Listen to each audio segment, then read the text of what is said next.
quickly on our roadmap, I wanted to mention that March is what we've internally on our little team have been calling the pivot, right? Up until now, we've been doing a lot of kind of gathering information, doing the deep work of looking at the student journey that's now coming to you.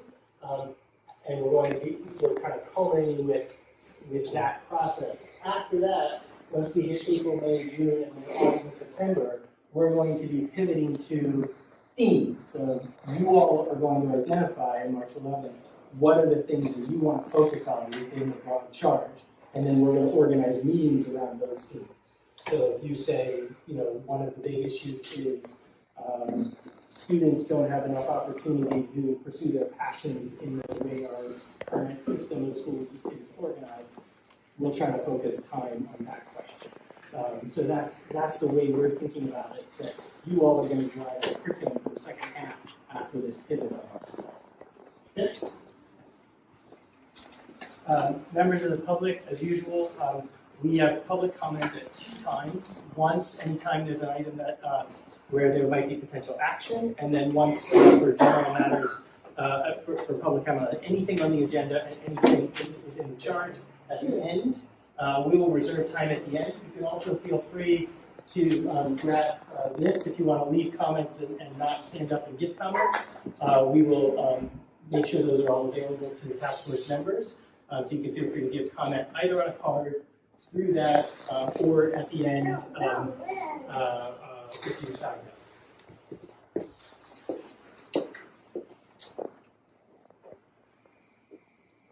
Not doing much of we had a lot to do today, and a lot of engaging work together. So just want to kind of build a community, do a quick round of introductions. Task force members, to keep it simple, your name, your role, and one word or phrase that sums up how you're showing up. Your name, your role, one word or phrase that summarizes how you're showing up. Take a volunteer and we'll go around from there.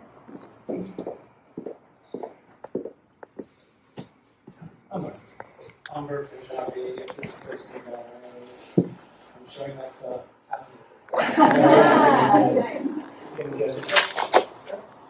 Good evening, Laticia Erving, the interim director for the African American Achievement Leadership Initiative, and I'm showing up wishing I was back. Very anxious to share. I have lots of emotional content, but I'm very grateful. Louise Whitlock, parent of Kelemen, and showing up school and not looking forward to the rain. I'm Charlie, I'm a sophomore at Lowell, and I say Carpe Diem. Hello everyone, good evening. Orlando Leon, good to see you all. Orlando Leon, nice to meet you all. I am feeling tired but energized because I was at a career fair at San Francisco State University today. Just seeing students getting excited about what's next for them with them. Hi, I'm Phil Shinn. I'm the Vice President of the Lowell High School Alumni Association and Chair of the Legal Committee, and I'm feeling hopeful. Anna Klafter, I'm the principal at Independence High School, and I am feeling a little scattered. Scattered? I'm Lisa Montgomery. I'm a ninth grader at Kelefors High School, and I am cold. Would you be further away from the window? I am Alexandra Principal at County. I am present. And I'm Joanna. I'm a parent of a senior at George Washington High School and also an APEC parent leader. And I am hydrated and hydrating. I'm with Charlotte. Charlotte's showing up, feeling that Carpe Diem spirit. All right. Very briefly, these are our meeting norms, which you all agreed to. We're going to briefly looking at them, internalizing them for this evening. Think about that as how to engage with one another. One good practice in the meetings is to have a process checker, somebody who, in addition to the rest of their role, is sort of engagement, is thinking about, are we meeting with you? Are we doing a good job? So kind of 2 people, 2 task force members, just to volunteer this evening to do process checkers. I'll check in with you, Louise. Laticia, thank you. One other. Thanks, Carrie. Laticia and Carrie. Great, thank you very much. All right. As a reminder, you've seen this slide before with different boxes focused, areas of focus. There are 4 areas of focus of the task force's work, which are readiness, recruitment and access, teaching and learning, and student support. We've given you kind of we've had a 101 and a little bit of a deeper dive on career and college readiness, recruitment and access. Still lots more to talk about, obviously, in those areas. Tonight, we're going to give you the 101 deep dive on teaching and learning, and a little bit in student support, so academic support related to teaching and learning. So the one thing you're not going to show up with by March 11th is having gotten a deep dive on the district's approach to supports like wellness and kind of other social emotional support. It's not those are important. Just don't have time to do everything, and we will come back to that. And if people feel like they don't want to show up on March 11th, after not having that 101, talk to me, and I'll try to figure out a way to at least get you some information that will help you do that problem. Tonight we're going to talk about teaching and learning, and we're very grateful to have Dr. Priestley, Dr. Nicole Priestley, who is the head of curriculum instruction and part of her colleague. And I'm going to turn it over to them. This will be a little fussy, so I'll stand over here and move it forward to the way. Perfect. Good evening, everyone. Good morning. Yeah, for sure. I'm grateful it is not morning. So, I'm Nicole Priestley. I'm the head of Curriculum and Instruction. And, My apologies. We're going to actually just sit in the forward if you don't mind. So somebody not here, I want to make sure I'm here as well. We have about 10 slides prepared for you. And I know we have a lot to cover in a very short amount of time, so I'm not going to give you who I am, kind of a story. So that would be for another day. I'm always up for that, but we're going to jump right in because we know we have so much to share. We always start with, we always ground when we talk about teaching and learning, we ground ourselves with the mission that SFUSD has. And while we share this at every meeting, if you watch a board meeting or go to any other place where there's generally a presentation, you will see our mission. And for me, and I'm going to speak for me, what always jumps out for me is the each and every and providing that quality instruction and that group support. And that's what you all are talking about today, and how do we do that? And so a lot of what we're focused in is how do we serve all of our students? We say SFUSD is diverse. Our students come with a range of needs, having different experiences, are just their own individual selves. And so how do we meet them where they are and provide them the high quality instruction they need to go on to be college and career ready, I say world ready, globally ready to go out and do all the things that we want them to be able to do. And so alongside of that, we also put up our equity definition and the things that we're hoping to counter. And we don't want to continue to go down a path where we are doing the same old, and getting the same old results, right? And we've done a lot of that, and really our work in this moment is how can we connect, okay? So I'm going to jump straight into what could be what I call teacher speak, and I'm going to try really hard to avoid that, okay? So our foundational framework is around deeper learning, okay? And you're going to see that come up again in a little bit of the slide. So I just wanted you to take a minute to just read the definition. I'll read it to you, but just to absorb what it's saying. And it's saying the spiraling of experiences that enable students to honor identity and community, build proficiency, and create with purpose in order to achieve the graduate profile, okay? So that's our deeper learning framework, which really is the basis for our work. We want to honor our students, like I said, who they are, their individual selves, their identity and community, help them build proficiency. That's our grade level standards. We're not good. There's grade level standards that we need our students to acquire, and so and create with purpose, so they can meet our graduate profile. And our goal, one of the ways we do that, is through instructional coherence. So SFUSD is a pretty large district, right? We have a lot of schools, and what we have developed over time is a lot of individuality in schools. And in many ways, that's good.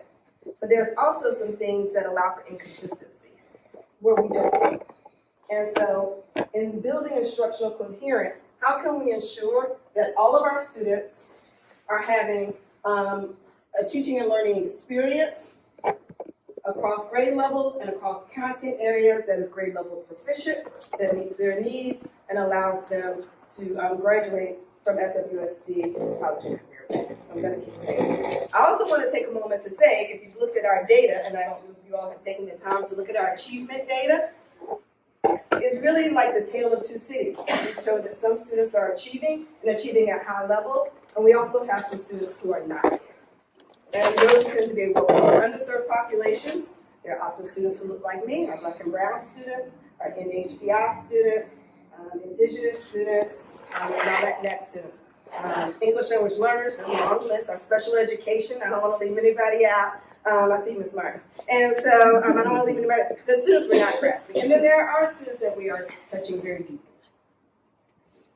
So just to build on that deeper learning, these are kind of our 4 pillars around deeper learning. And you're wondering, like, that title definition didn't really make sense to me. It's really about inquiry, collaboration, assessment for learning, equitable access, and demand. Okay? I can make these slides available to folks because I don't want to spend a whole lot of time reading. They're in our deck. Okay, so I just want to make sure you have them. I'm not going to live here, but I want to make sure you can almost guess what some of these might mean just by, the words themselves. But to taking the time to, I'm going to encourage you to come back and read these 4 areas. And this might help you, and I'm going to go into next week. I believe you are going to be looking at high schools, talking about high schools. This might help begin to frame some foundation of some of the things we would expect to see in classrooms, of things that we want students to be experiencing in classrooms. So we're going to move on from that, and I'm going to turn it over to Devin. She will introduce herself, but she's going to talk about how we build on that just a little bit more and what you would like to see in the classrooms or think about what we want our students to do. Hi, everybody. Happy Thursday. My name is Devin Krugman. I work in Curriculum and Instruction, and my job is to support our content teams. And the content teams are what we think of sort of as the traditional subject areas. So math, science, English language arts, history, social studies, computer science, our multilingual pathways, which includes world language as well as English language development supports, as well as our professional learning and leadership team that focuses on teacher training. And across all of those teams, we have more than that. The 2 primary jobs I think of are, number 1, providing core curriculum. So providing those instructional resources to educators that they would use in the classroom. The books that they read, the math tasks students engage in, the science equipment that they use. So number 1 is providing those instructional materials. The second piece is providing teacher training and professional development.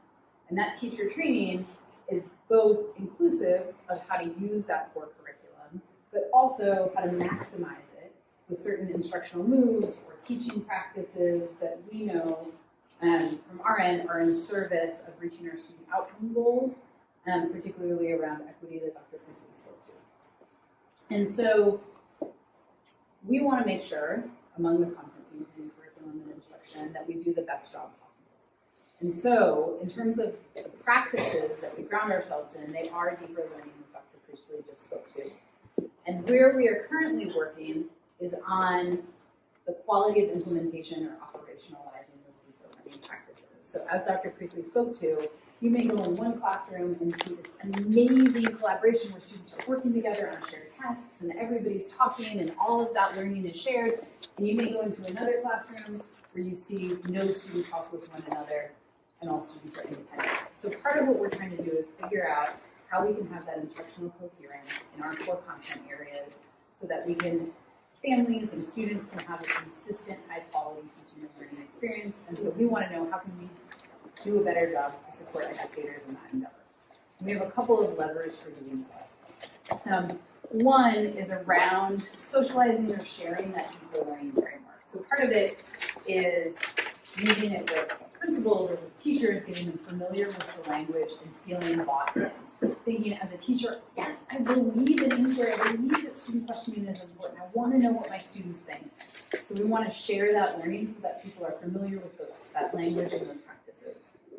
The next thing, which I'll talk a little bit about, is our core instruction rubric, which is a tool for calibrating or talking about what do you see instructionally in a classroom and where do we see the need for growth. And then this third piece is around instructional guidance. We have launched, there's so many grades to go, but we've launched at the elementary level grade level instructional guide. And what it's meant to be is a comprehensive package for everything a teacher would need in order to teach. And that feels sometimes really simple at the elementary level, but it would say for a kindergarten teacher, here's all the content that you should prioritize, here's how you should pace it across the year, here's how to develop a culture of learning and warmth in your classroom. And we are currently transitioning from elementary development of those guides into secondary development. And for us, it looks really different at the secondary level. We're thinking about how do you set up your grade book so that you're grading for equity and not about whether or not a student is quote unquote obedient or compliant in the classroom. But really, how do you assess are students developing proficiency? Is this aligned to their IEP goals? How does that grade book get balanced? If I have a block period, how should I organize that time? So we're currently in development for that guidance at the secondary level that we hope to be able to provide over the next 2 years. We're working our way up, you can imagine, from PK all the way to 12.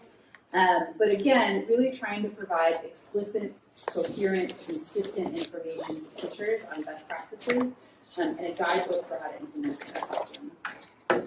In terms of that core rubric that we're using for calibration and for teaching and for coaching teachers, it's rooted in 4 main questions. And each of these questions, I know that you all talked about college and career readiness, but each of these 4 questions are meant to be aligned to what research tells us are the best practices in making students college and career ready. So the first one is around culture of learning and the idea that all students are not only engaged, but feel a sense of belonging within the classroom. That they feel like their experience, their opinion are valued and honored, and that they feel that sense of warmth and safety in order to say, hey, I need help with this thing.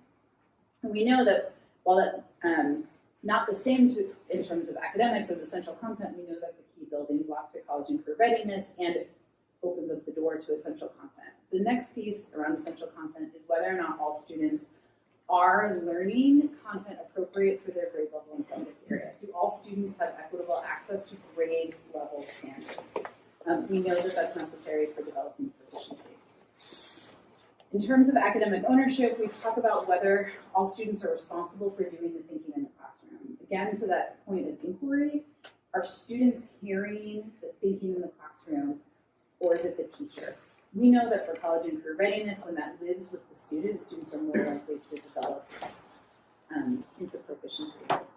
And then the last piece around demonstration of learning is whether or not all students demonstrate that they are learning, and that's about how teachers are collecting information and responding to it to meet the needs of students. If I did a math task, am I looking at it and looking at what misconceptions that have popped up and then going back and reteaching? So as we're coaching and professionally developing teachers, we're centered around these 4 questions to help them think about where to grow their practice. And so while that's sort of a basic overview of our teaching and learning priorities within the core content areas, I'm going to turn it over to Joanna for a college and career readiness. All right. Good evening. Joanna Fein. I'm the Executive Director of College and Career Readiness. And what you've heard so far is a lot of the content that happens in the core curriculum. And in College and Career Readiness, what we're trying to do is provide programs and supports that are not the same as what they're getting in the regular high school class, and might provide different opportunities to get students college and career. So, for example, we have CTE pathways, and we have 46 plus pathways. We have some developing this year across all 14 high schools. We serve almost 4,000 students this year And the pathways vary anywhere from 2 years to a 4-year program, but it has to be a minimum of 2 years. And you can see the deeper learning and the instructional coherence that happens in CTE. They get guest speakers for career exploration, job shadowing, and that's the building up until they're career ready. We also have project-based learning where we provide professional development to teachers around project-based learning every year so that they can be implementing that in the classroom. And then we have work-based learning outside of the school. So students going to hospitals, going to law firms, and getting that real-world work-based learning experience. We also have dual enrollment embedded in some of our CTE pathways. So what that means when it's embedded is we have earlier that some are embedded in the CTE pathways, but we have some schools that don't have a CTE pathway. So in those cases, we provide dual enrollment to the students either by busing them to City College to take a course there, or we offer classes at their high school as well, but it might not be related to a specific CTE sector. And we serve about 1,800 students per year around that, around early college. AVID is also another college preparatory course, elective. We have it in 18 schools. We're expanding to one more middle school next year, over at middle school. We serve about 2,000 students. 50 teachers currently are teaching it, and they all also get professional development every year through the AVID conference that happens over the summer. Credit recovery. This is a program that helps students get back on track if they failed a class, and we provide that in fall. We actually for the first time did a winter break session this year, provided in the spring, and then we have a huge summer credit recovery. So this allows students to get their credit back so they can meet their graduation requirements. And you can see there in 2021-22, we had about 3,300 students who took at least one credit recovery course. And then our last program is College Access. This one started just 2 years ago through a grant that we received. And currently it started at 7 schools, we're now at 11 schools. And what this program provides is really bridging the gap between what the schools can provide and some extra support for students to be able to complete their FAFSA application, complete their college application, go on school visits, but really making sure that they are getting what they need to for their post-secondary success.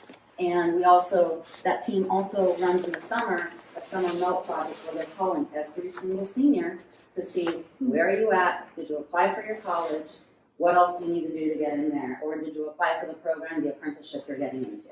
So all these are some of the types of supports that we provide for our students to become college and career ready. One of our biggest programs is in the summer. Besides credit recovery, we run internships. This is data from last summer, from summer 2022. Excuse me. So we had about a little over 750 interns last summer. They worked in a variety of sectors. You can see there our biggest sector was health science and biotechnology with ECSF.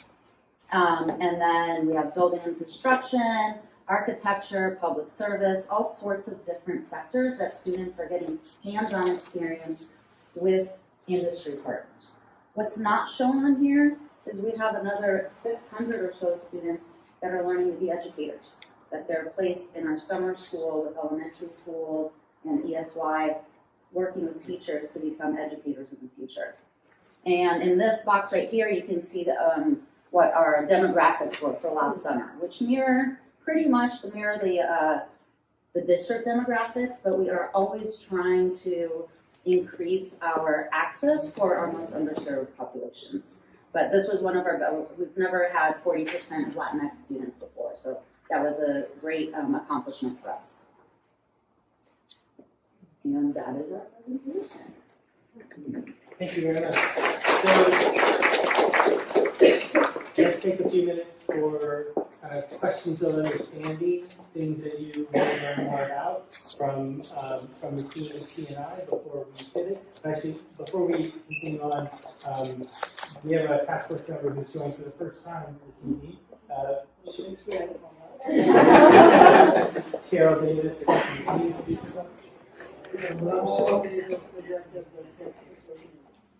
Thanks for being here. So, questions for CNI, particularly with the lens of you're going to walk in on next Saturday to talk to schools. You just kind of got the 30,000-foot review of curriculum and instruction. Are there any questions where you want to go down to kind of 15,000 feet or 10,000 feet on everything before you're in conversation with schools? You don't ask questions, I don't. So I know I came in late, so I may have missed this, but I guess my general question about curriculum instruction is I don't mind so much specialized, right? That's why I'm so many places have more specialized curriculum. But the desire for folks to get into better schools, like how are we making sure that all the schools are doing this better? And I think that has to do with specialized curriculum or the intentionality around elevating things to the place where folks think that there's something special about the school. So whether that is some folks that think that the school is focused on the arts, or that this one is more focused on academics, but that there's something that makes people not focus on this attending school. So, you might have missed it, maybe, that was the real thing. So, because I think you bring it very specific to light there, and I think what you're doing is very accurate. And one of the things we spoke to is around instructional coherence and how can we make sure that students are having a high quality experience in every classroom regardless of the school, right? And so part of our work in CNI is making sure those teachers have the curriculum they need to do that. So we're in process. Again, we've kind of started in our elementary area more aggressively to move towards new curriculum in ELA specifically, history and social studies, and then we're going to be moving into math shortly. So we're going to be building that out and looking at our secondary level as well. So there is that piece. We also want to focus on our professional development more than we have. The pandemic, in all honesty, slowed us down a little bit, as I think it did a lot of folks in a lot of ways. But as we come back together, how can we focus our professional development to make sure our teachers are aware of how to unpack that content, engage our students at high levels, and do all the things that we talked about in our people learning framework, right? So how can we have inquiry and collaboration and all those different types of things that we know research tells us builds for the type of environment and the type of experiences we want our students to have. So I think the key is how do we, provide that and then message that out too, because we have that happening at a very high levels already in some places, but that's not always being socialized out. So we have work to do, and then I think we have to message that. Yeah, so just to like double down on that, I think to socialize, but I think to make every school, like, what is the thing, right, that makes every school, like, not saying that we need to go to magnet schools or whatever, but there needs to be something that doesn't pit schools against each other and that folks can celebrate. And I don't know that there's that sense across the board for schools with, beyond sports. Like, how can we be like every school is? That's just the thing that I keep coming back to, because I don't want to be like, I only want to go to this school. I think people should be fighting for their interests. Thank you. Helpful presentation. So this might be a philosophical question about the strategy of the school district. I noticed that, so my background has been in higher education for quite a while, so all these topics about CTV, especially at the community college level, and then these aspects of student success and how the pedagogical aspects play into that, things like capstone projects, interdisciplinary learning, project-based learning, those are all important things that we talk a lot about in college. It seems like in this question, we're shifting that back earlier. Intentionally, it sounds like. However, then I'm getting a little bit of a conflict, it seems. Maybe you can explain more. If we're talking about pillar number 2, essential content, is this essential for our high school age students or K through 12 age students, as opposed to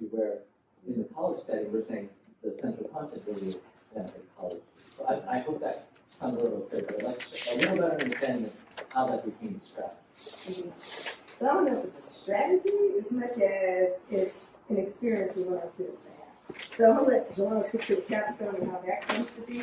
But I want to, I think, clarify, when we talk about essential content, one of the things we're really referencing is grade level content.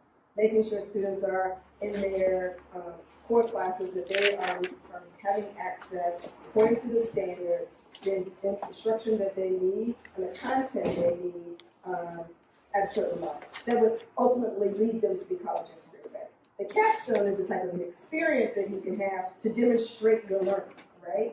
So it's not so much, it's a strategy in that it's one of the ways that we want to give students ownership over what they've learned and being able to demonstrate that, whether it's in a collaborative nature or in an independent nature. But Joanna can talk about how that evolves a little bit, just to give you a little bit more clarity. And I think with the capstone, there's a lot of steps to it. Part of it that bring in all the different aspects that we're talking about. They get mentor feedback from people in the industry. So how do you speak and collaborate with someone who's in a career in order to get some feedback on the project that you're doing? They decide their project based on talking to mentors outside in the area that they're interested in, so that it's a real world situation. So they're getting practice on, one, how to ask questions, how to take feedback, how to have conversations with different people, and then also getting practice on how to present their information and defend the information. So really deeply understand what their capstone project is so that they can defend it and be able to answer questions. And I'd also add in general with some of our programs, it's been a way to also address not every student wants to be in the regular school day. Some might be successful going out to City College for a little bit. Others might be successful being able to work for half the day and being able to have that same experience getting their internship while getting some learning. So it really allows us to be able to serve different bodies of students. If I may follow up, or hopefully this is brief, I guess what I'm really going for is that the more time we spend in these great things, so these are all great capstones and working and real life experience, I think the more time we spend on things like that, biotech, computer science, the less time I think we can spend on the essential grade level classes. I think that's the trade-off I'm wondering. I don't think we need to teach computer science until later, but I get why it's important for career ready, but then how do we then approach third grade reading levels or eighth grade math levels? I feel like that's kind of that kind of. If I could jump in as an educator in the district, I think when you have quality project-based learning, the essential content is totally interwoven in every project, every lesson, every day. And there should be no light between them. And I think the question that you're bringing up around kids who are reading below grade level or who need extra support, that's definitely something that we struggle with, and it involves like a high level of differentiation and intervention in and outside of the classroom. But you know, there shouldn't be an either or in a real high quality project in a high quality classroom. If I could just piggyback on that, because I think the thing I was just making notes also just in terms of the breakdown that you had in terms of racial background where the students are coming from. A big part of this for me when you talk about CCE and even some of what's being said about project-based learning about CEOs, that we really take for granted, and I'm not to generalize, but I think the idea of social capital and some of the things that folks expect are, it's embedded in that, and if we create the love of learning, then the other things actually, it becomes better in that way. And so it leads me to this question of yeah, we know what the racial ethnic background might be of who's getting access, but my question would be where are they coming from? What schools are they actually feeding from? Because my experience is that the folks that we need to see the biotech, to experience it, to get excited to go back to school and to show up in classes, maybe don't get that opportunity.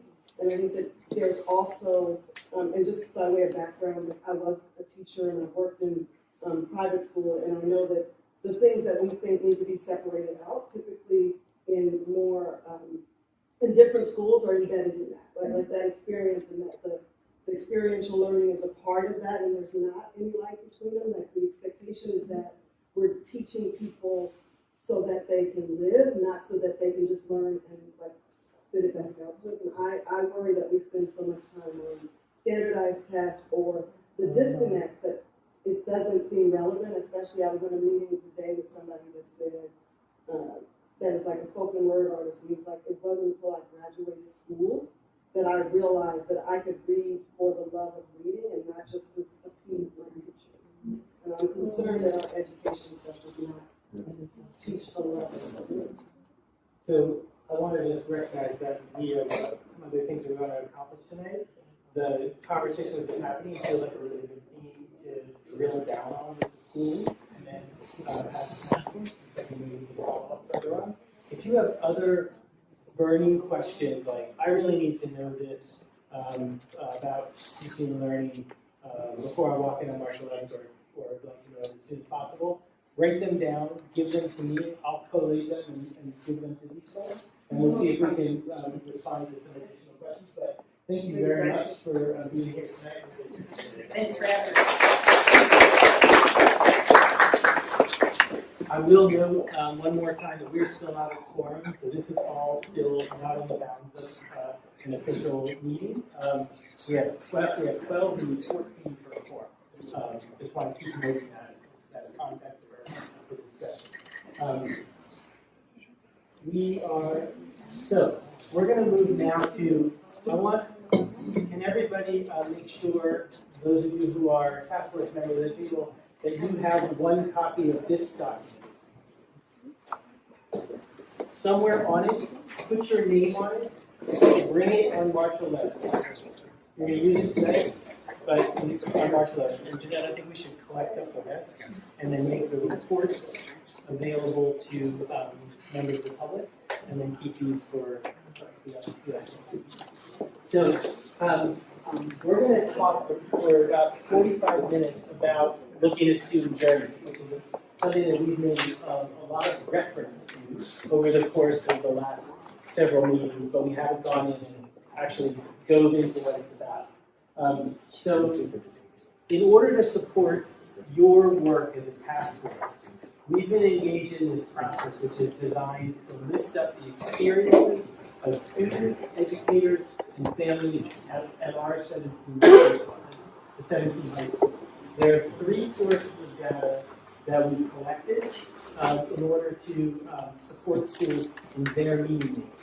We got the academic transcript for the class of 2022, so every transcript for students in that class, and that all got put on a platform of our data partners is Able, and schools were given access to those data. You have some slides that represent reports at the district level and across schools from that platform about students, course-taking experiences, patterns of access to courses in our high schools. The second source of data were the surveys that we conducted that were primarily questions to students, to staff, and families about their experience in our high schools. Okay, and then we ran student focus groups of about 25 people in every school, 289 students overall. Incredible help from the schools in order to make those student focus groups happen and to get rich, detailed information on their experience, their aspirations, and all that got lifted up. So the school teams then, and this is where I want you to open up your, open this up. I'm going to walk through it. This is what the school teams did with those data. Okay? If you look, I'm just going to flip through it really quickly. I don't have my glasses on, of course. So at page 5 was essentially the curriculum for school. Yes. Okay. You don't want to follow? They came together in module 1, and they produced a couple of articles. So if you go to page 13, they looked at a set of student transcripts, and they identified some patterns from that transcript. Then they looked at, then they did a couple of pages later, 17. they looked at the student focus groups and the student surveys, and they identified patterns. And when I say they, this is a team of people at every school that included an administrator, staff members, or a teacher, sometimes counselor, family representatives, and student representatives. So the teams were cross-functional. The way they identified some takeaways from the various sources of data. Then they went and had 2 virtual sessions, what we call Module 2A and 2B, where they spent time on the data platform, the ABLE data platform, and as a team looking at other sources of data, and continuing to make meaning with all of these sources of data about the student experience in high school. And they identified, we completed it with RFF 5. Then what we did was we asked the students from the teams to come together in person and do an experience. This art in purple on page 25, really should have brought my glasses. Page 25, the purple, they came together and talked about their ideal high school, and they talked about what are important things related to teaching and learning, culture, and systems that they would want to see in their ideal high school. And they also talked about thinking about who's closer and further away from power in their school, to think about how do we get the voices of those further from power into the conversation about how their schools fit. And then the teams came back for one final session. They spent some time trying to synthesize all of that. And then we asked them as a mechanism for practice to say, looking at the data isn't enough. You have to really actually drop down to the root. What's at the root of problems and patterns you're seeing in the data? So as an ongoing practice, we've encouraged the schools to use this root cause analysis strategy to kind of go deeper on the data. But the reason I'm going through all this is they did all of this work to come up with this. And by March 7th, the orange page, and it's on page 35, every school is going to have a poster-sized version of this artifact. And this is what they are going to complete by the 7th. They're going to send a picture to us, and they're going to bring it on the 11th. And the reason why I'm emphasizing all of this is because I just want you to know that you're going to be, when you engage with the schools, they will have done all of this work to say, here's what the patterns and meaning we've made about what's going on in our school. Here's what we're going to continue to do in our improvement work. And more importantly, or most importantly for you, on the top half of that, what are the issues that are systemic in nature? What are the things that the district task force should be addressing? There's several people in the room who have been involved in this process. So if you need to know more about how that experience was, Holly's a great resource, Anna's a great resource, Langston came to the student session, and Charlie, you've been on your school team? Yeah, okay. I think those are the only people who have been deep in the process. So feel free to, if I don't mind putting them as a front, to use them as resources about what their experience has been with work, what could have been better, and what they learned through the process. So that's the process. Hold on to this document, this because I want you to just have it as a reference. When you show up on the 11th, you're not going to actually be filling anything in it, but I want you to know the whole process that schools went through that's now culminating here. A couple more things, and then we're going to get to some more. So out of that, in addition to the work that the schools did, we went back and we prepared 2 reports for you that we sent you on Friday. This is the first time we've asked you to read a lot, and we're prepared to do a lot of data. The first report is a district-level report that has relevant and important information from all 3 of those sources of data. It has information from the transcript analysis, it has information from the surveys, it has information from the focus groups. I strongly urge you not to take any one piece of data from there and say, this is the answer, this is the thing that's most important. That's not the way I look at data. Data sources need to be triangulated, meaning needs to be made from them, you need to deepen your understanding of them. But we wanted you to have a lot of information, a lot of data about all of the sources, and we tried to provide you some high-level overview across the district, as well as some important areas where you can see differences across schools on some of the measures. And then I think importantly, we did create a separate report because we used the opportunity that we were surveying so many people asked a couple of questions that were related specifically to the charge of the task force, about selective admissions, about program offerings.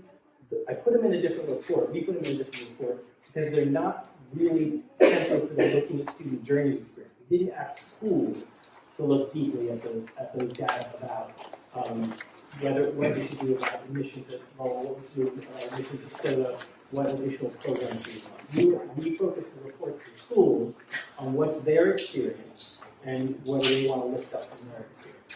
And so you have these two reports.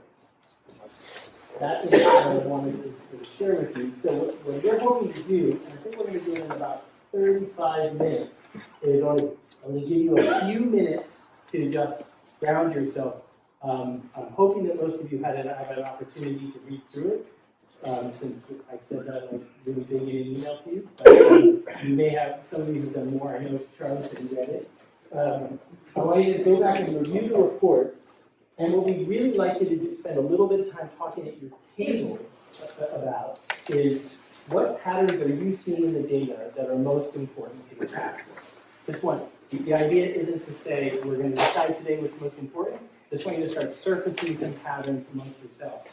And then at the end of that 35 minutes, I'm going to give you a little bit of time to think to yourself about what are the questions that you want to ask specific school teams. So what are your inquiry questions for school? Like, I really want to go learn more about this data point related to John and Paul. Why is that happening at that school?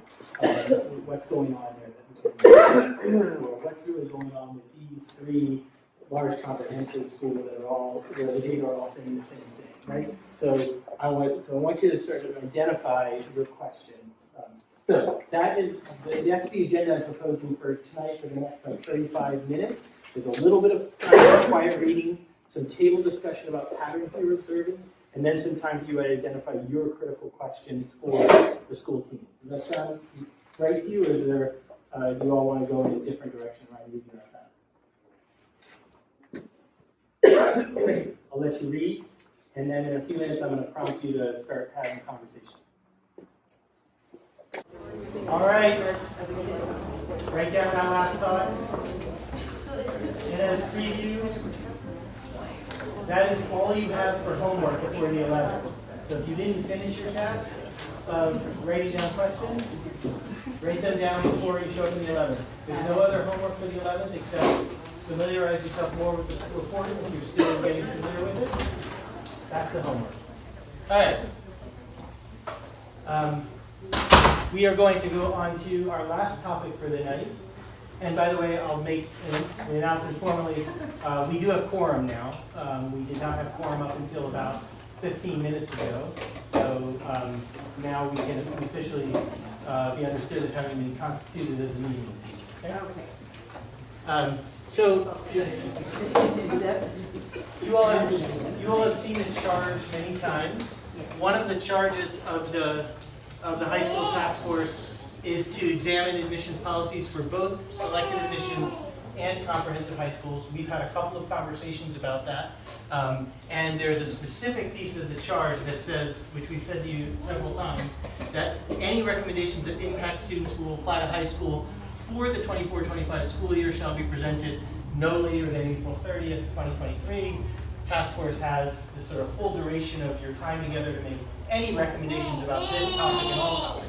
But if you want to make recommendations that affect admissions for that school, that cohort of students entering, they have to be made by April 30th. Superintendent, I know, has been reflecting on this question and has been attending a lot of your meetings and the community listening sessions, and he wanted a few minutes to address you around this topic in particular. Good evening, everybody. Good evening. Good evening, it's mid-February.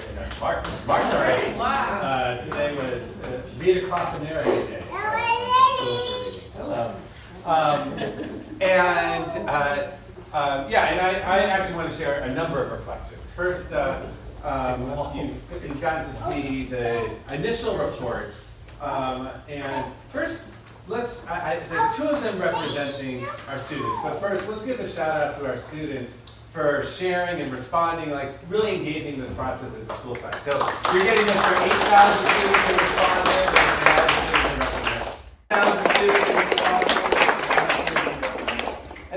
can our site leaders raise their hand? Let's get the recognition. We're getting recognition for the all the sites that have engaged. And what I really appreciate about this process, and what I think why we have Kelefors here, is it's placing the students and the student journey at the center. We're introduced this notion of looking at student journeys, but now we really get to see what that results in, and are seeing what our students are telling us that they want and that they need. And that should be what's driving the recommendations that we're making. What our students are, what's going to help serve them, and what they're lifting up is important for us to be addressing. And what they're clearly lifting up, as I look through, I've been doing some initial review of this, what they're clearly lifting up is that we need to be making sure we're living our values of equity and access. That when students are considering where to go after middle school, that they feel confident that they're going to get what they need wherever they end up. And that's not, you can see, that's not necessarily everybody's experience yet.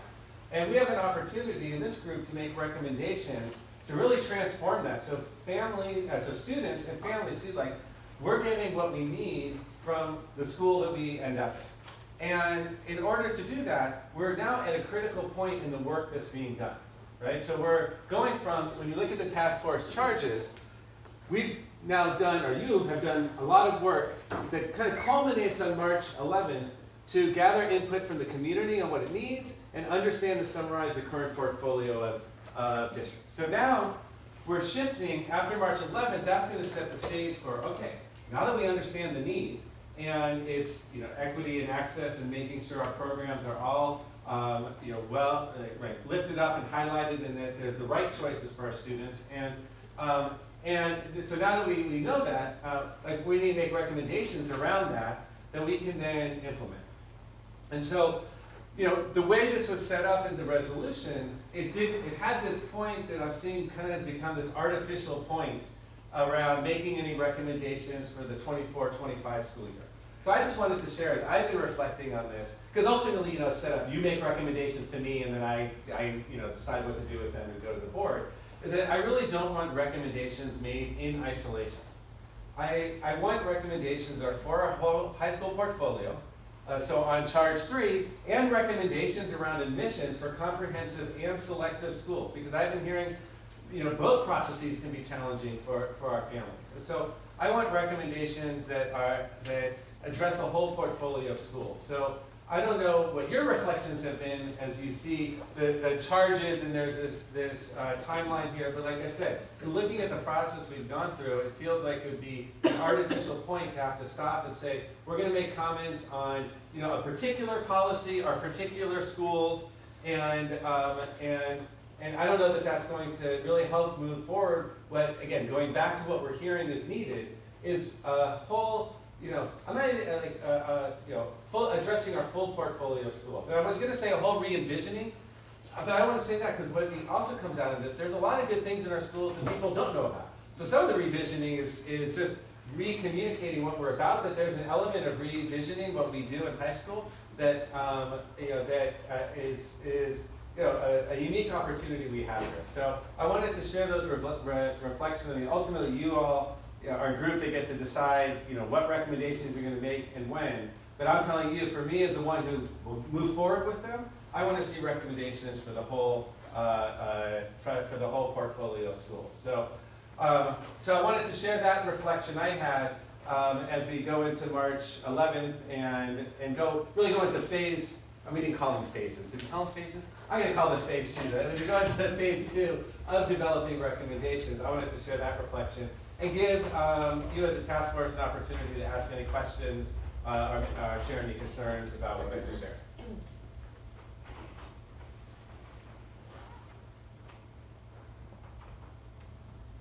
Questions, comments? Well, I certainly share in your perspective on this, and appreciate you localizing it for us. I think it's excellent guidance for our task force, and I've taken it to heart. And I hope that my task force going on with it. right? Like, we're gonna discuss it there. Yes, we're gonna change it now, but when there's a task force, we're gonna go through the profile, there's the high school profile, and then we'll discuss it there. And so I'm curious, like, what part of that is the conversation? So if it's not the recommendation, like, where does that part go in, or community input and everyone? Thank you for asking for the clarification, that's it. I'm still asking you to do charge 3 and charge 4. What I'm saying is the timeline, though, this timeline of saying, like, you need to make a specific decision around charge 4, I'm not, that's to me what, as we've entered in this process, I don't think the board could have anticipated. What they know is just what, our Educational Placement Center and others say, like, if you're going to make decisions about a school, an upcoming school year, you need to give some time for us to be able to plan.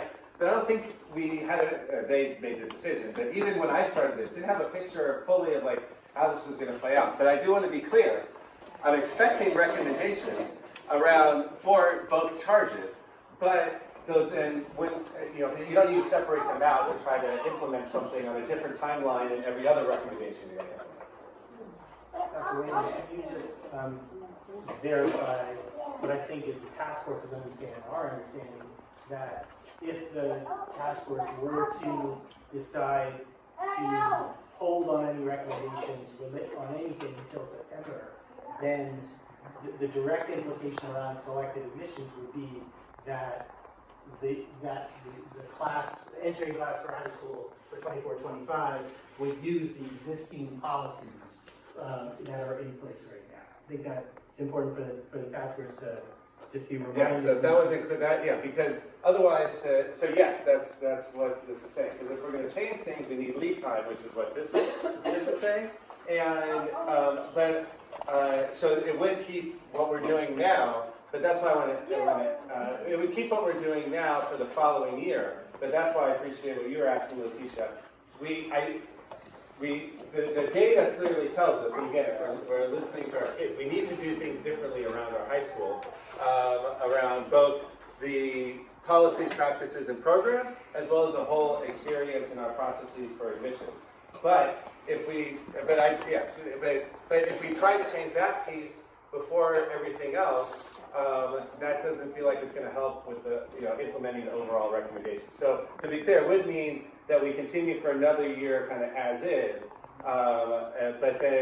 but what's nice, and I mean this is where the board had some forethought. This is not a quick conversation. It's why they gave it a 12-month term. But it can't last forever either. But this is really good timing for recommendations because it then gives us, because there's one thing recommendations, then we, and here I'm looking at like other district leadership, need to make it happen. That gives us, about 6-7 months to get ready for starting to implement the changes that are coming out from it. But particularly those of you who've worked in schools, trying to start changing anything for the next school year. April, I mean, it happens all the time that April is the late date. May, like school plans are already being written, budgets have already been allocated to schools. There's a lot of things that go into setting up the next school year, and that's why I feel like for overall recommendations, the timing's better to just bring them at the end of your term. I'm not sure if we're asking for motions anytime soon, but in terms of reflections, as I look at these four, it's great to see them again all in one place. In my mind, I possibly was thinking about 3 and 4 separately and how we might achieve that, but together, especially the end of charge number 3, which is these decisions should help improve overall student outcomes. That's my interpretation of that. So I don't even know how the current policy of lottery that happened in 2 years and then merit-based around that, how that has impacted student outcomes. I don't have a clear understanding. I don't have enough information yet, and I'm hoping we'll dive more into that and including more discussions in the task force. I just want to note that words matter, and I made a mistake earlier, and I said merit-based, and I meant to say criteria-based. I want to also just kind of go on the record saying that I really struggle with the emphasis on, and I know not everybody supports or agrees with this, but getting to changing the admission process, because I think it's less about the process to getting into the schools, and I'm more concerned about what happens when people get into schools. Yes.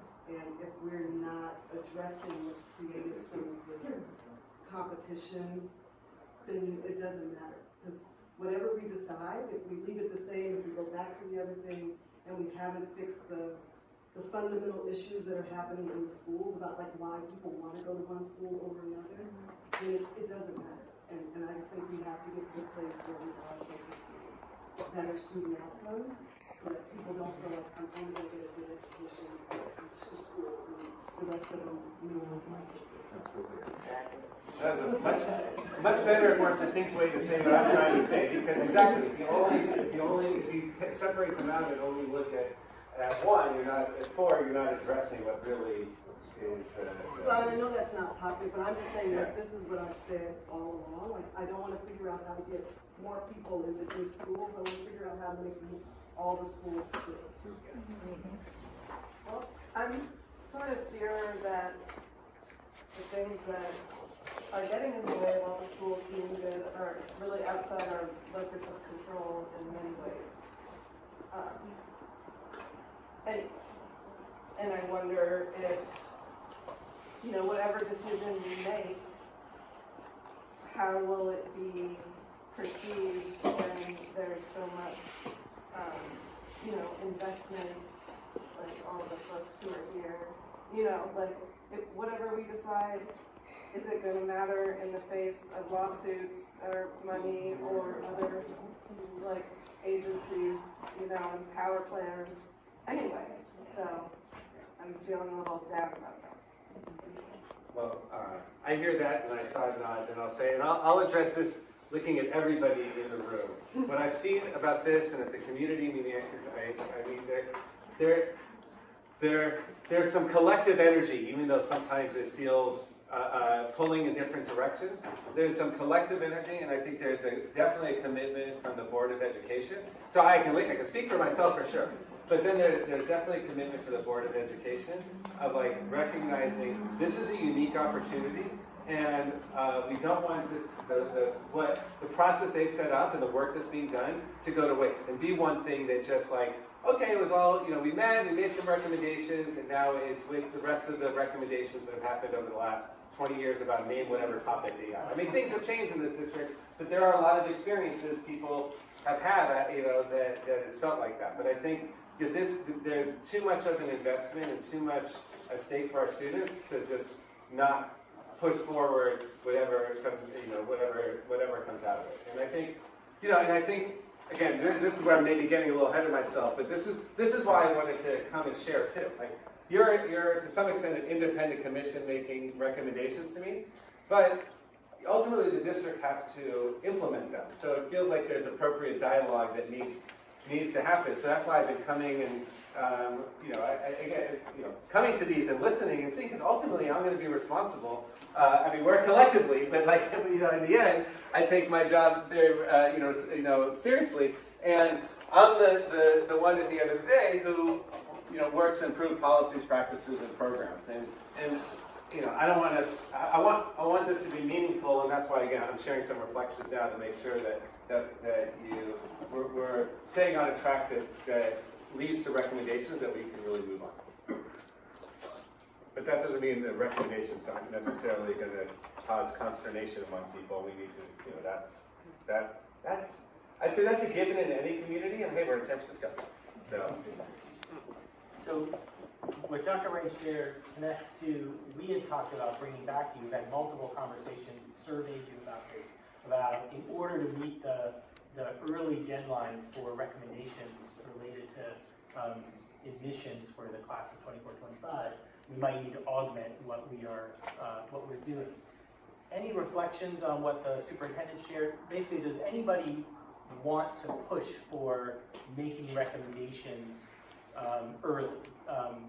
Because if the answer is no, then we're going to proceed with the calendar that we have. If the answer is yes, then we need to have some conversation here about how we can make sure that we can get to recommendations by the end of the year.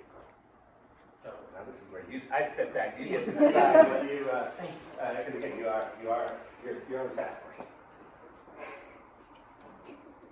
Martin. So on one hand, if we do push forward for the 2024-25 year, it feels like our conversations and the getting to know you and getting to know the systems in place is compressed. And I don't know how I feel about that. But if we wait, if we come up with have all of our discussion, have all of our input by September, I think I would feel more comfortable having that be the long protracted process that it is, because we need to discuss this, we need to talk about it, we need to figure out the ins and outs of everything to make all this work happen, right? And not just like throw our kids to schools and say, yeah, those are great, but I would love to see us, with the rising tide, right? With all of those. I would love to see us really work together to make schools, make all of our students feel that they're seen, and make all of our students feel that they got to know another culture, another person, another. I would just love to have us feel like we've made a difference in those students' lives, so that they can go out in the world and be their best selves. I'm calling you out. But anyone have addition? Personally, I think that we should follow what was set out in a 12-month process, but I do think that the learnings we're getting today need to go back to our sites, need to go back to our leaders, so that they can, more than just the leaders that have participated. Like, I know I asked, well, what are you doing with that information? And it was, you're going to share it with your teams and your leadership team, but like, how do we share that broadly with our schools and our district so that we can start implementing what we can, or just listening in a different way, and then stay on task with what we said we were going to do. By September.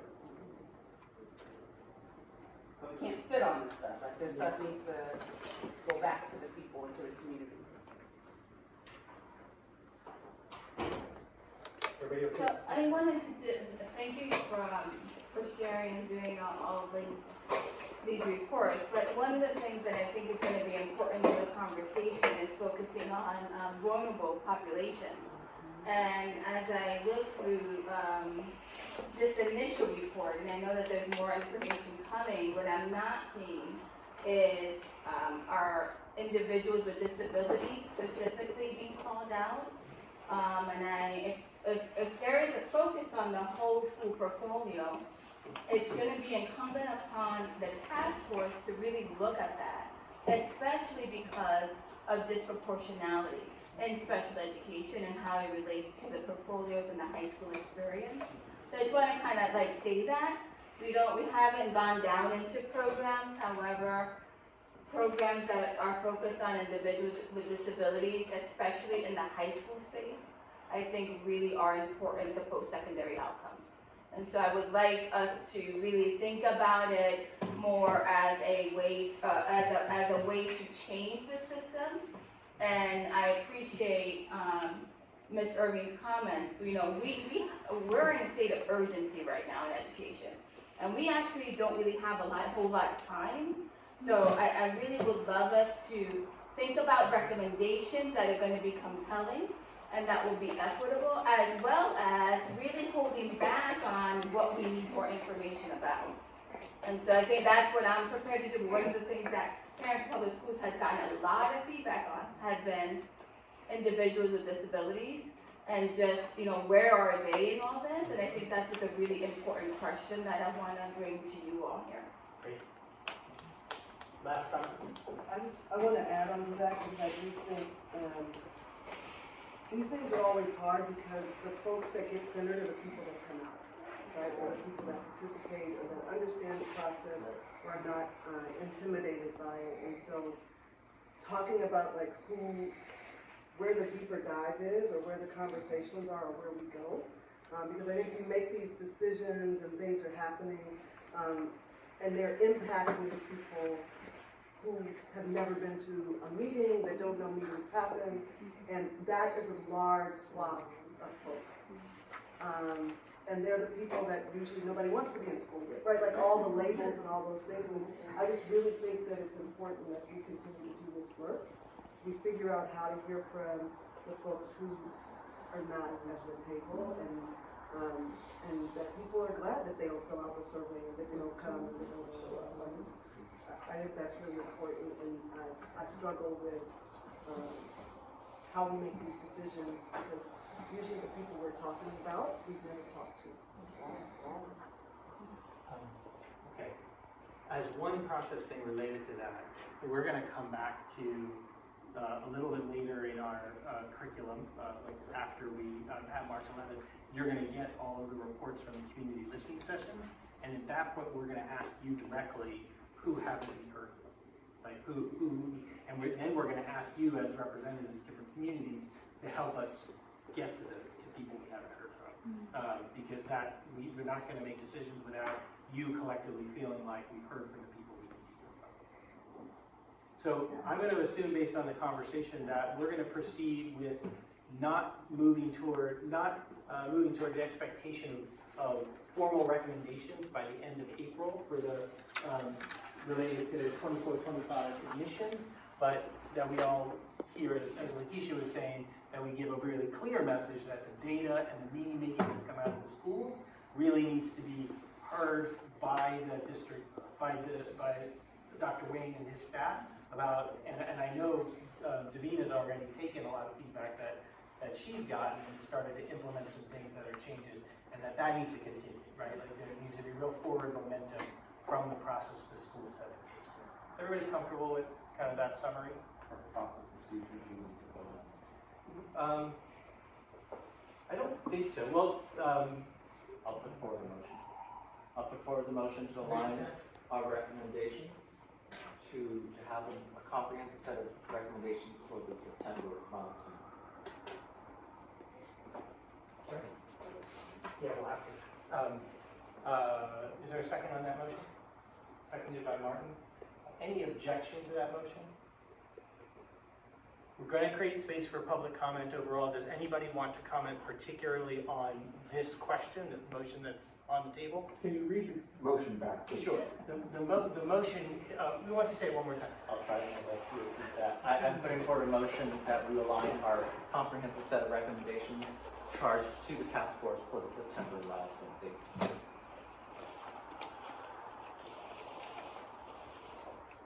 There's no public comment, no objections. Consider that passed. Thank you. Okay. We have. I did a poor job of time management tonight. We started a little bit late. Definitely didn't want to interrupt. It felt like an important conversation. Will you all indulge me 10, 12 more minutes to hear public comment and do a couple of closing activities? I know it's late for a lot of people, and I don't normally do this, but I appreciate it if you can do that. Great. Public comment. I've got 12 people signed up. We're going to do a minute each. So if you'll come forward, and I'm going to do my best with names. First name, I think, is Julia. Wanted to talk about student journeys. Okay, not here. John. Thank you. All right, I'll try to be quick. I'm John Crittenden. I'm a retired lawyer. I left the courtroom, but I went to classroom even more. Taught at Berkeley, UCLA law schools. I'm a mentor at Balboa Law Academy, and I have also mentored students at Lowell, my alma mater. Lowell's academic entrance policy, the 3-band policy, is flawed and should be reformed. It relies heavily on the Smarter Balance test, which the University of California studied and found in September 21 not appropriate as an admissions test, as it is susceptible to coaching and disfavors students from underrepresented groups and low-income families. I spent a lot of time on this. If you'd like to know more, please meet me afterwards. It wasn't intended to be an admissions test. It is an assessment tool. When you determine admissions based on it, it becomes high stakes for those who wanted to get into Lowell. And as you see, Warren, it has led to the creation of test preparation ventures. You can pay $750 to boost your score.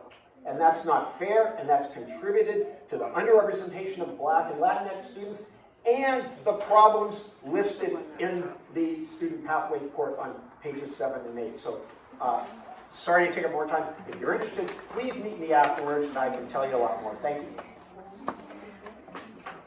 John Trasvina.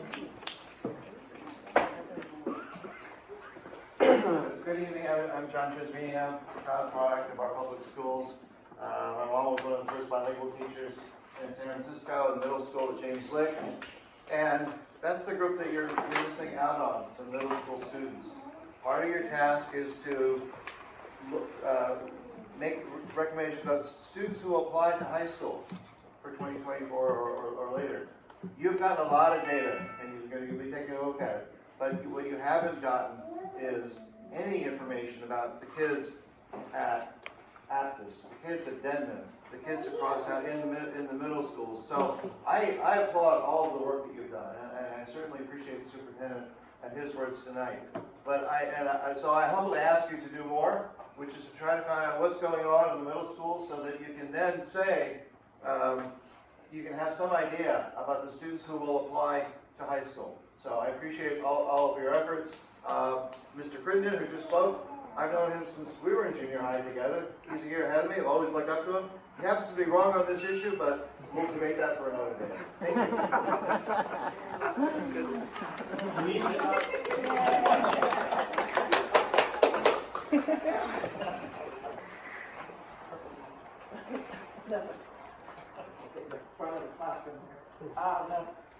My name is Louise Whitlock. I'm the mother of two graduates of SFUSD K-12. So thank you for your service.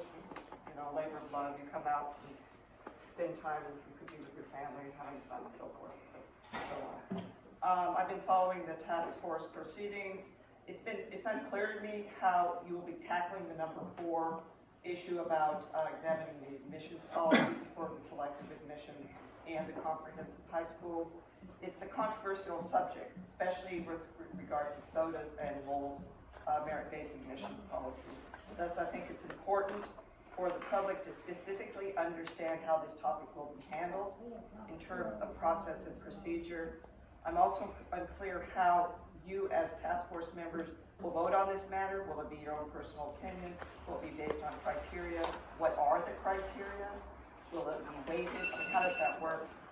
Lastly, I'm going to ask Mr. Kelemen and Superintendent Wayne to disclose how you selected the committee. It's important that we understand how it was done, who groups were involved. We need full disclosure all around. So I will be following up with in writing with you to ask you to fully disclose how you selected the entire committee. Thank you.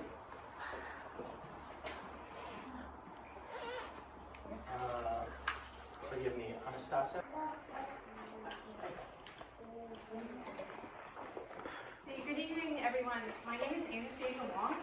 I'm a native San Franciscan and consider my high school experience a seminal part in my identity.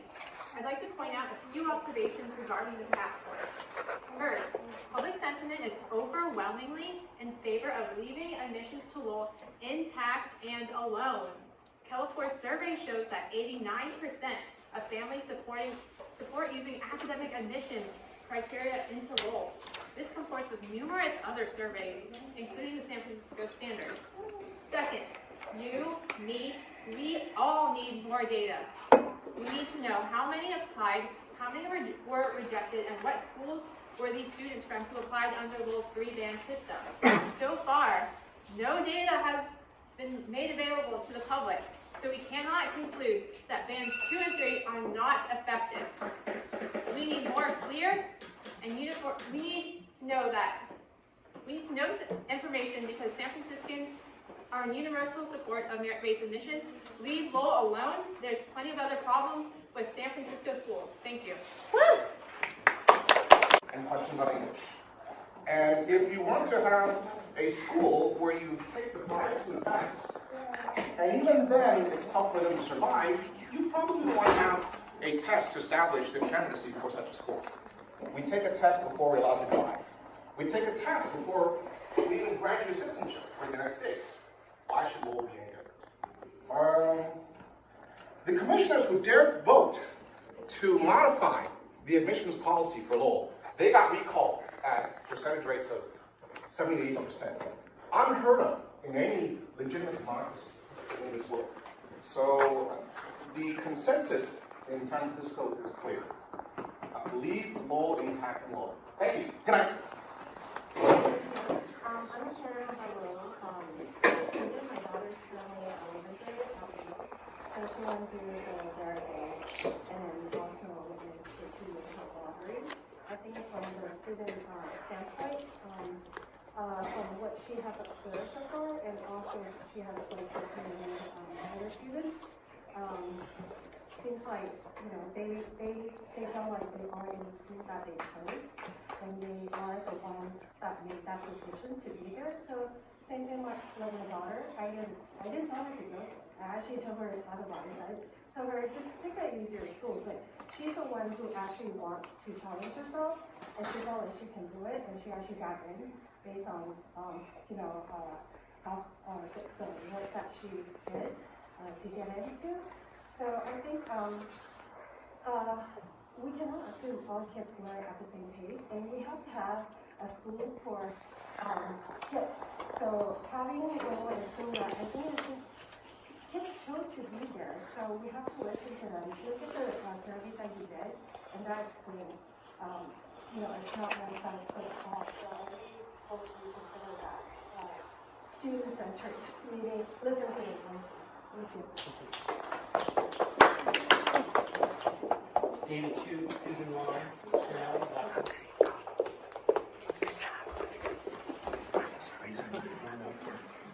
Good evening, everyone. My name is David. I'm a SFUSD K-12 alumni and a current parent.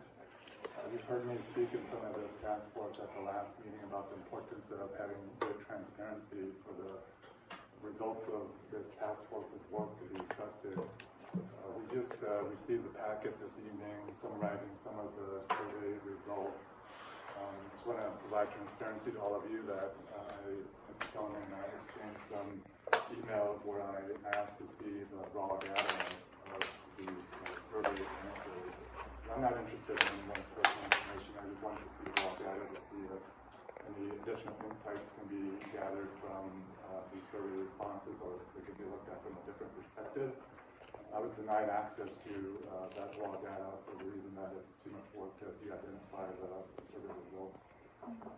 So for the fee that the SFUSD district is paying, which is $500,000 to the consulting firm, the response from the firm is that it's too much work to provide transparency to the community so that this work can be trusted. So I hope that some of you can help me encourage the consulting firm to provide additional transparency so that the work can be trusted in this community. Otherwise, all of our efforts and time will be gone to waste if we release final report and no one believes in it. Thank you. Susan Wong. Hi, Cash. Sheryl, Blackwell.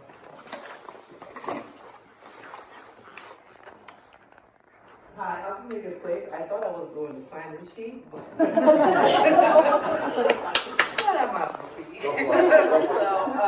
I just want to piggyback on Serena. I hope I didn't get your name wrong. My son goes to Resota. He's in 11th grade, and he did the virtual thing in 2024. But I just want to. He's still thriving at Resota. I just think you should keep the merit base, and so with the Lowell. But I was also thinking about should be more Lowell schools. Why can't we have more high schools like that? Why can't we have more Resota high schools? For example, Mission last year, I think the kids wound up going to a really good college. I don't know, I can't backtrack, but I know they really did go to a good college. So there's schools out there that are great, and why can't we use stuff that we learned from Resota, well, from Lowell, they be consulted to help the other high schools. Just bring that in there. So, like I said, basically, we should have more Lowell high schools and more Resota. Last person on the list is Agnes Hong. Okay. Okay. Great. Thank you to everybody for your comments. At the end of a long, busy day. A couple things I want to do by way of closure. One is just